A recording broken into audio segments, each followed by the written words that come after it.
Kung mapakal ka muna yun, ano, araw ka na ang magayan na pansin. Ubod na niya.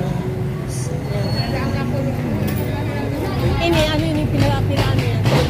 Sa inyo, ano ba kung kubod? Parehas po haling Pero ba kung ano yan, ito pagkakaiba? tipong makina.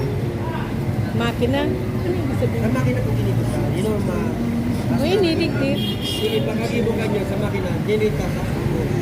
Kaya yung mga... Ayan, diretso lang siya. Yan po.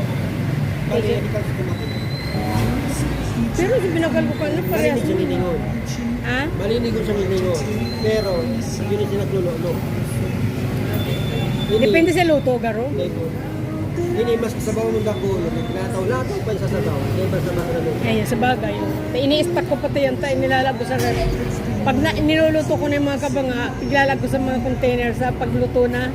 Iniinit ko na lang sa Hindi microwave. ba sa nilululo? O, inistingan mo ni. Tamando, doon. Hindi Oh, yan. O, digdi ka mo kay Kuya, pagkaltay ni ang ano da, ini ang mga bagayan. No? Hindi Yan. po, masarabon man yun. Yan, nakaluto na. Ay, maray, pa si Kapo nga ako arog ka yan. Si Kapo nga lang lugod arog ka yan na. Para iba man.